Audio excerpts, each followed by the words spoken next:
இவிஎம்கள் வைக்கப்பட்டிருக்கூடிய strong room என்று சொல்லக்கூடிய தற்போது அந்த அறைகளில் கூடுதல் சிசிடிவி கேமராக்கள் பொருத்தப்படும் என்று தேர்தல் ஆணையம் அறிவித்திருக்கிறது. விவரங்களுடைய செய்தியாளர் மதன், இந்த அறிவிப்புக்கான பின்னணி என்ன? தேவப்பிரியன், தமிழகம் மற்றும் புதுவையில் நடைபெற்ற அந்த மக்களவைத் தேர்தலுக்கு பயன்படுத்தப்பட்ட அந்த மின்னணு வாக்குப்பதிவு இயந்திரங்கள் தற்போது அந்த வாக்கு எண்ணிக்கை மையங்களில் பாதுகாப்பாக வைக்கப்பட்டுள்ளது. அதே போல இந்த மையங்களில் 24 மணி நேரமும் செயல்படக்கூடிய அந்த கண்காணிப்பு கேமராக்களும் பொருத்தப்பட்டுள்ளது.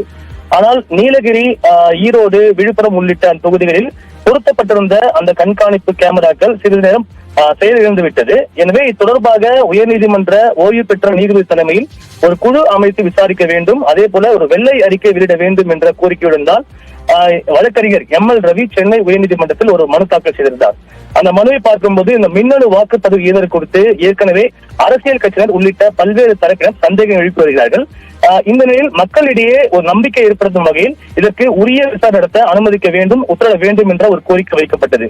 இந்த வழக்கு இன்று நீதிபதிகள் ஜெகதீஷ் சந்திரா மற்றும் கலைமதி அமர்வு விசாரணைக்கு வந்தபோது தேர்தல் ஆணைய தரப்பில் ஆஜரான வழக்கறிஞர் இந்த ஒரு புகார் தொடர்பாக, அதாவது கண்காணிப்பு கேமராக்கள் செயல் இருந்தது தொடர்பாக ஒரு அறிக்கை பெறப்பட்டுள்ளது.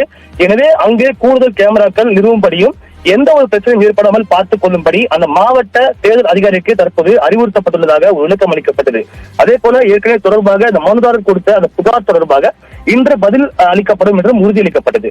இந்த ஒரு விளக்கத்தை ஏற்றுக்கொண்ட நீதிபதிகள் தேர்தலில் போட்டியிட்டவர் மனு தாக்கல் செய்யாமல் அந்த தேர்தலில் போட்டியிடாத ஒருவர் இந்த மனு தாக்கல் செய்துள்ளார். எனவே இந்த வழக்கில் மேற்கொண்டு எந்த ஒரு உத்தரவு பிறப்பிக்க அவசியம் இல்லை என்று தெரிவித்து இந்த வழக்கு இன்று முடித்து வைக்கப்பட்டுள்ளது. தேவப்பிரியன்,